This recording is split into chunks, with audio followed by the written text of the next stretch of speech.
상황에서 지기현이 뭐라고 하냐, 막 박수치고 했다 그랬잖아요. 환호하고 막 그랬다 했잖아요. 과연 이게 유리한가 생각이 든다. 지금 기분으로는 좋죠. 지금 상대편이 얘기한 거 그 자리에서 막 반박하고 그러면 그 자리에서 기분은 좋죠. 그게 시원하고 좋고 내가 말싸움에서 이긴 것 같고. 그런데 재판은 말싸움으로 하는 게 아니에요. 가장 큰 죄는 전 괘씸죄라고 생각을 합니다. 아, 그래요? 그러니까 왜요? 특검 입장에서 봤을 때 그동안 변호인들이 얼마나 괴롭혔습니까? 사실 초기에는 이제 변호인 측에서 말도 안 되는 얘기하면 특검에서 싸웠어요. 근데 그 이후에는 왜 안 싸운지 아세요? 싸우게 되면 재판 진행이 안 됩니다. 그러니까 변호인 측에서 뭐라는 걸 다 참았어요. 아마 그러한 울분들이 특검이 있기 때문에 저도 사형 구형할 거라고 봅니다. 뭐 증거나 이런 거는 뭐 워낙 뭐 많으니까 얘기를 안 하고요. 네, 그러니까 게다가 공소장 변경한 걸 보면은 재판하는 과정 중에 너무너무 이 사람의 죄가 명확하게 드러났다 이제 이건데요. 그 증거도 명확하다 이런 얘기인데 방청객들의 태도가 좀 달라졌고 또 이 재판부에서도 지금 방청객들한테 뭐라고 했다면서요 관련해서? 아니 원래 방청객들이 나름대로는 자제를 했거든요. 왜냐하면 요즘에 법원에서는 계속 자제를 시키기 그렇죠. 때문에 부담이 있었어요. 근데 이제 결심이 얼마 안 남아서 그런지는 모르겠는데 오늘도 막 박수를 치거나 뭐 환호하거나 이런 게 있더라고요. 그리고 중간에 쉬는 시간에는 막 윤석열을 연호해요. 상당히 제가 부담스러운 게 윤석열 지지하니까 다 일어설 거 아니에요. 네. 저 빼고는 거의 다 일어서 있어요. 딱 티나네요. 너무 티가 나. 근데 또 같이 일어나 있을 수는 없잖아. 일 차린다고. 그러니까 너무 부담스럽더라고요. 이러한 상황에서 지기현 재판부가 이러한 얘기를 합니다. 이게 언제 나온 얘기냐면 노상원 수첩과 관련돼서 이제 공방이 오갔었던 때인데요. 이 서정 조사를 하는데 이제 5가지 꼭지가 있는데 그 중에서 노상원 수첩이 있습니다.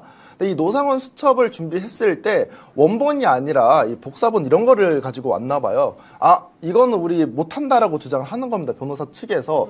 이러한 공방이 약 1시간 정도 지속이 돼요. 그래서 이제 특검 측에서는 아 그러면 우리가 그 원본을 가지고 오겠다라 해서 원본을 가지고 오는 과정에 있었고 이 2번째 꼭지였는데 3번째 꼭지로 넘어가서 재판이 진행이 됩니다. 이러한 상황에서 지기현이 뭐라고 하냐, 막 박수치고 했다 그랬잖아요. 환호하고 막 그랬다 했잖아요. 과연 이게 유리한가 생각이 든다. 이런 식으로 막 방청객들 박수 받으면 좋죠. 후련하고 다 되는 것 같죠. 공격할 수 있을 때 공격하고 방어할 수 있을 때 방어하면 됩니다. 라고 이야기합니다. 이거는 의미심장한 이야기. 이거 되게 중요한 부분인 것 같은데요. 지기현 판사가 달라졌네요. 우리 아이가 달라졌어요. 우리 지기현 판사가. 그러니까 지기현 국장이 방청석에다가 얘기한 거예요? 그렇죠. 그러니까 방청석에서 윤석열을 지지하고 환호하는 것처럼 보이니까 유리할까? 너네들 그렇게 하는 게 맞을까? 잘 생각해. 이런 얘기를 했다는 거죠? 그렇죠. 근데 이 얘기를 한두 번 한 게 아니라 여러 번 합니다. 야. 왜냐면 여러 번의 박수가 있었기 때문에 와. 이거는 작심하고 얘기한 거예요. 그러네. 그러네. 저희가 우리 스픽스를 비롯한 여러 많은 매체에서 지기현에 대해서 불안해하고 비판하고 여론을 만들었잖아요. 그렇죠. 듣고 있는 겁니다, 지금 지기현이가. 그렇습니다. 아니, 지기현 판사님. 이제 제가 오. 판사님이라고 불러드릴게요.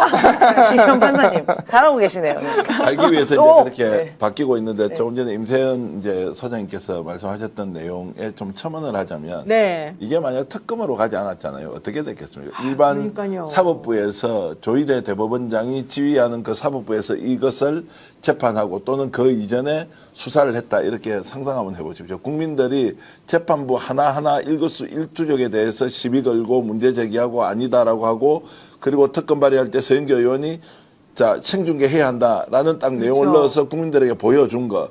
지금은 이제 따라오는 듯하죠. 결국에는 사법부의 최종 판단도 민심을 거스를 수 없다는 것이고 그들도 지금은 마치 내가 더 적극적으로 윤석열 단죄할 거야처럼 지견이 나오는 거 있지 않습니까? 원래 본심은 그게 아니었죠. 네. 결국 국민들이 이렇게 민심을 정말로 분노로서 쏟아내니까 바뀐 것이다. 이런 것들을 꼭 우리가 기억하고 있어야 된다. 결국 지견이 사형을 선고하더라도 그 지견의 본심과 그 당시 그리고 지금은 달라졌다라는 것을 우리가 알고 있어야 한다고 저는. 진짜 우리가 중계, 방송은 중계하고 우리가 계속 얘기한 게 효과가 좀 있는 것 같아요. 네, 네, 그런 것 같아요. 그래서 본인도 알 거예요. 그리고 지기현 판사 성향이 굉장히 그 여론을 눈치를 많이 본다고 합니다. 그렇죠, 맞아요. 은근히. 예, 예. 그리고 뭐 약간 관심도 많이 받고 싶어 하는 것도 있지만 그 눈치를 많이 봐서 욕먹는 거 별로 좋아하지 않겠죠. 그리고 우리 국민이 윤석열 내란숙의 피의자에 대해서 갖고 있는 감정 모를 수가 없다고 생각합니다. 근데 이분이 약간 성향이 원래 아이고 그래요. 뭐 이게 원래 말투고 이 성향 자체가 그냥 좀 친절하게 하려고 하는 이때요 좀. 그래서 저도 예전에 법조 쪽에 이제 오랫동안 계신 분한테 걱정돼서 물어봤거든요. 도대체 지기현 때문에 내가 불안해 살 수가 없다. 그러니까 시식 웃으시면서 그렇게 걱정 안 해도 되는데 지기현이 은근 말로는 아이고 그래요 앉으세요 아이고 왜 그러실까 이러면서 재판 엄청 세게 때리는 거예요. 다른 재판에서도. 그러니까 별명이 법정 별명이 이거는 제가 말한 게 아니니까 욕설이 있어도 좀 이해해 주십시오. 빙그레 씨발이라는 겁니다. 앞에서 웃고. 그래서 아마도 이제 그 당시 그 제가 요런 이 말씀을 다른 데서 드린 적이 있는데 그래서 아마 이렇게 할 수도 있다. 아이고 윤석열 피고인 고생하셨습니다. 네 사형이에요. 이렇게 할 거다. 지기현 부장이 빙그레 CX. 근데 사실 무죄도 잘 때려요. 솔직히 말하면. 그리고 변호인들 말을 되게 잘 들어줘요. 그래서 되게 변호사들이 좋아하는 판사님 중에 한 분이었는데 이번에는 재판을 너무 희화화하는 것이 조금 사실은 이제 너무 우리를 불안하게 했고 또 그 전에 전과가 있었기 때문에 구속 취소라고 하는 우리가 이제 믿지는 않았습니다만은 이번 그 판결 선고는 법대로 잘 하실 거라고 저는 이제 기대를 하고 있습니다. 하고 그리고 이제 출입 기자분들 이제 몇몇 분들한테 이렇게 전화를 좀 돌려서 물어봤어요. 왜냐하면 제가 지기현을 봤을 때 정의가 안 내려져요. 이랬다 저랬다 하니까 지기현이 지금 저렇게 왔다 갔다 하는데 민심에는 예민한 사람이냐? 좀 두려워하는 매우 사람이냐? 예민하죠. 네, 맞아요. 그렇다고 합니다. 민심에는 어떤 사람이냐? 그러니까 이 사람은 그냥 민심에 아마 매우 되게 예민할 거다. 그래서 우리가 지금 현재 그러니까 선고가 내려지기 전까지 민주진영이라든지 일반 국민들이 어떻게 움직이냐에 따라서 아주 큰 영향을 미치는 판사 중에 한 명이다. 네. 그래서 참 다행이었다는 생각이 듭니다. 네. 그리고 이제 마지막 추가적으로 저는 나름대로 지금 지기현 부장이 이미 나름대로는 결심을 한 것 같습니다. 왜 그러냐? 판결 쓰고 있다는 얘기도 들었어요. 네, 저는. 이미 결정을 한 것 같아요. 오늘 들어보니까 이게 왜 그러냐면 그 서중 조사를 하면서 이제 국회 봉쇄와 관련해서 경찰과 관련된 게 있지 않습니까? 막 기동대 출동하고 누구랑 전화하고. 근데 전화와 관련해가지고 특검 측에서 막 서중 조사를 하고 있을 때예요.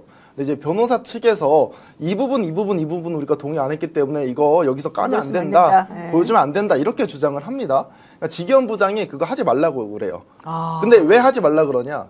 너네를 동의해줘서 하지 말라는 게 아니라 재판 원활하게 하기 위해서 그냥 넘기는 거야라고 이야기합니다. 그러니까 변호인들의 주장을 받아들여서 특검에게 이거를 증거를 쓰지 말라라고 하는 게 아니다. 증거를 안 쓰는 것도 아니에요. 네. 이거는 약간 여기서 공개하지 네, 공개만 말라고 하지 하는 게 마라. 아니다. 네. 왜냐면 지금 시간들 절약하고 빨리빨리 원활하게 하기 위해서 일단은 여기서 공개할 필요는 없다. 내가 다 이미 알고 있다. 이제 이런 얘기를 했다는 네, 거죠. 그러한 느낌으로 얘기했습니다. 네. 그 주장에 대해서 맞는지 틀리는지 나중에 재판부가 판단해야 되는데 판사들은 특이하게 설명을 듣다 보면 오히려 야유 보내시고 그런데 더 막 이게 뭐가 진짜 있어서 그런가 오히려 그렇게 생각한다니까요. 그러니까 그냥 조용히 그냥 들어주시는 게 훨씬 낫습니다. 이따가 변호사님들 말씀하실 때도 상대편이 야유 보내고 또 그러지 못하게 다 하니까요. 그렇게 진행할 테니까 방청석에서도 그런 거 가지고 야유하시거나 그러면 안 됩니다. 그 소송 절차라는 게 제가 그냥 기본적인 것만 그냥 어차피 그거 말씀할 시간을 다 드립니다. 지금 기분으로는 좋죠. 지금 상대편이 얘기한 거 그 자리에서 막 반박하고 그러면 그 자리에서 기분은 좋죠. 그게 시원하고 좋고 내가 말싸움에서 이긴 것 같고. 그런데 재판은 말싸움으로 하는 게 아니에요. 화를 냈고 화를 내니까 혹시 보셨는지 모르지만 윤석열 그 피고인 모습 좀 부동자세 얼음이 됐더라고요.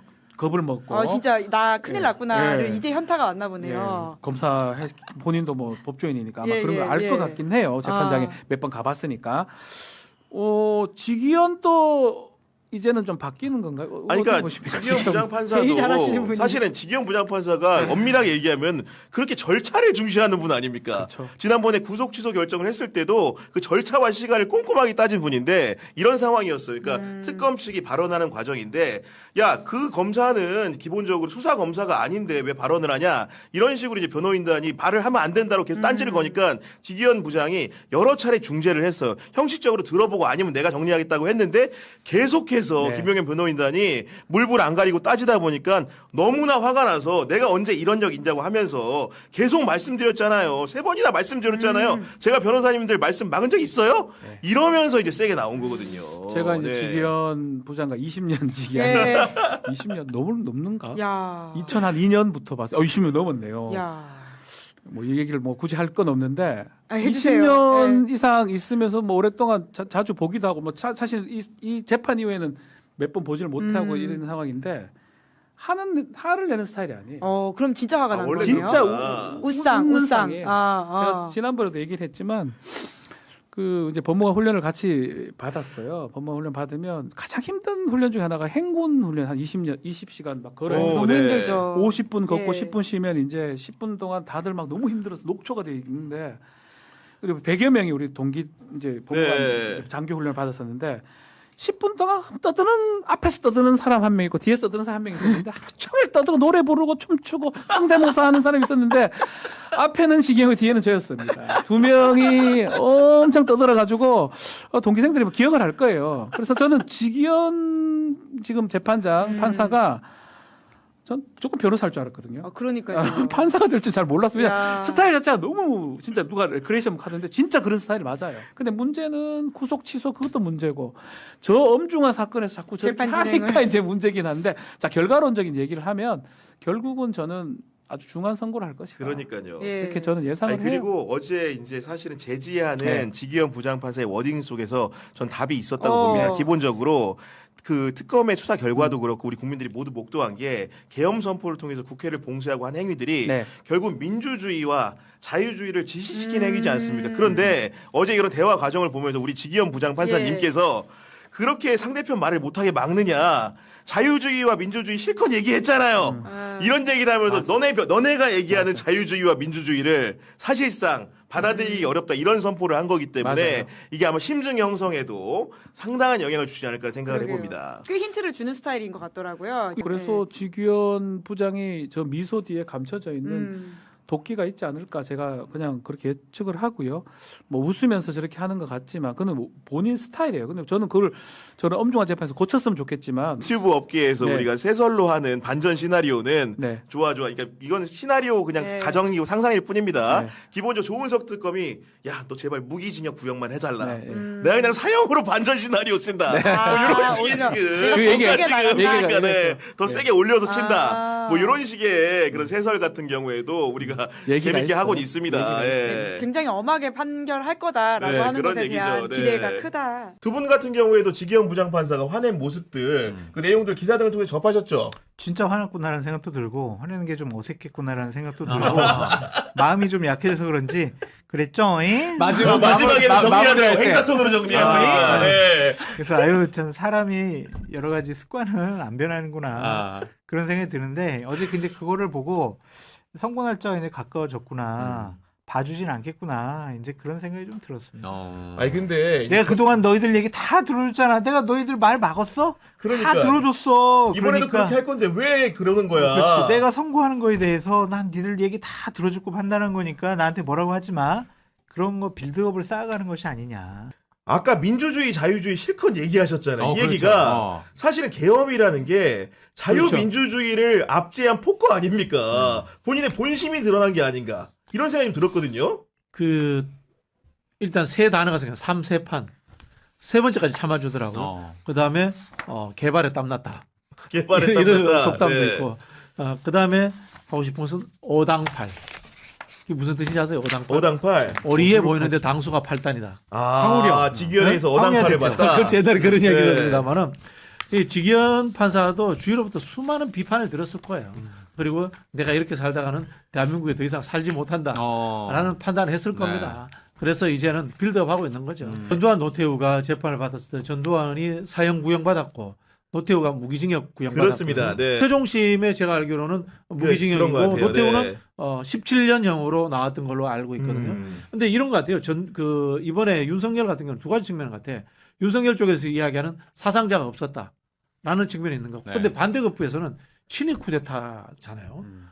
대통령이 직접 국가 체제를 전복시키려고 했으니까 이게 죄질이 더 나쁘다라고 하는 점이 있어서 뭐 제가 봤을 때는 결국 사형 무기 이렇게 가지 않을까 싶어요. 저는. 그러니까 결국 좀 깎아주려면은 일단 반성을 해야 되는데 반성 안 하기 때문에 그렇죠. 그건 사유가 안 되는 거고 결론적으로는 그 피해 범위라는 것들을 축약적으로 그러니까 재판 내내 주장하는 게 자기가 사실상 그런 계엄 자체가 엄포성 계엄이다 이런 얘기를 주장하는 게 철저하게 법률가로서 사고된 방식에서 나오는 깎으려고 하는 유죄를 전제하에서 그런 행위로 이해하셔도 제가 보기에는 윤석열이 너무나 대바보로 전제를 하다 보니까 그가 하는 말이 앞뒤가 안 맞는 것 같은데 그 행간에는 변호 전략이네. 유죄가 나올 거면 징역형을 받아야 된다라는 간절함이 배어 있는 거예요. 그게 제가 보기에는 그렇기 때문에 그 신문도 더하게 해달라, 변론도 다시 열어달라, 우리한테 이제 쉽게 얘기하면 다시 한번 변론할 수 있는 권한을 달라 이렇게 거듭 요구를 하는 겁니다 지금. 그래봐야 살아서 못 나와요. 그런 얘기. 그랬으면 좋겠어요. 윤석열 사면을 누가 해주겠어? 그랬으면 좋겠어요. 진짜. 아마 윤석열 그 감옥에서 아파서 죽는다 이야기 나와도 사면하자 이야기 꺼낼 사람 없을 거예요. 그 외환 혐의로 추가로 6개월 구속 기간이 연장되다 보니까 그 체포 저지 방해한 사건 같은 경우는 변론 제기를 하니까 혹시나 원래 잡아놨던 선고 기일보다 미룰 수 있지 않을까라는 생각을 했던 것 같은데 그 사건을 진행하는 백대현 부장판사도 이런 지하에 그냥 맞습니다. 원래대로 1월 16일에 선고하겠다 그래야죠. 이렇게 얘기한 거 아니겠습니까? 당연하죠. 지금? 네. 체포 방해 사건을 그러면은 왜 윤석열이 굳이 구속기간 6개월 연장돼가지고 실익이 없는데 왜 굳이 이제 내란 사건 뒤로 미뤄달라고 할까? 이런 생각을 좀 하잖아요. 그 얘기는 뭐냐면은 체포 그 방해한 사건 같은 경우에는 기본적으로 카메라 다 찍혔죠? 경찰관들의 증언 다 있죠? 공수 검사들이 증언 있잖아요. 쉽게 얘기해서 빼박 유죄인 거예요. 근데 이제 그나마 내란 우두머리 사건은 법률적으로 이제 하자가 있다는 주장을 초장부터 해왔잖아요. 그치. 공수처가 수사하는 과정에서 이러한 위법 결격 사유가 있다 이렇게 말을 해왔기 때문에 그게 솔직히 쉽게 얘기해서 그나마 본인들은 희망적인 사건인 거고 나머지 추가 기소된 사건들은 대부분 다 절망적이기 때문에 그 선고를 좀 밀어보려고 하는 거고. 그렇죠. 내란에서 무죄 나오면은 그 특수공무집행방해나 이런 게 성립이 안 된다 그런 생각하겠죠. 그러니까요. 네. 그럴 일은 없을 것 같아요. 게다가 이제 그 체포 방해 사건과 붙어 있는 사건들 보면은 국무위원들 같은 경우에 기본적으로 이제 할 수 있는 의무들을 못 하게 했다는 부분들, 일부 국무위원만 불러가지고 업무적으로 어떻게 보면은 기회를 안 줬다는 부분들이 있잖아요. 그런 부분들이 또 내란 사건하고 유죄 받으면 직결되잖아요. 그렇기 때문에 이 사건을 미루려고 그렇게 길을 쓰는 이유가 그런 배경이 좀 있다고 추측을 좀 하더라고요. 보니까. 아니 정상이 아닌 거는 맞잖아요. 저 사람이 어제도 뭐 무슨 얘기했냐면 아니 국무위원들이 이게 정상적인 뭐 정무적인 판단을 했으면 나한테 그렇게 그걸 가지고 설득을 해야지 그렇게 안 했으면서 왜 나 시간 낭비만 하게 만들었냐고. 뭔 말인지 모르겠어요. 살인자가 왜 옆 사람이 나 살인하는 거 안 말려서 그 이야기하는 수준이잖아요. 이거 말도 안 되는 이야기야. 국무에 그거를 뭐 상대해주고 말대꾸 해주느라고 내가 시간을 허비했다 이런 식으로 얘기하는 사람이 정상이에요 이게. 그러니까요. 이게 이직 정말로 자체가 빨리 선고하고 이 문제는 더 이상 우리도 이야기를 좀 안 했으면 좋겠다는 생각이 너무나 많이 듭니다. 네.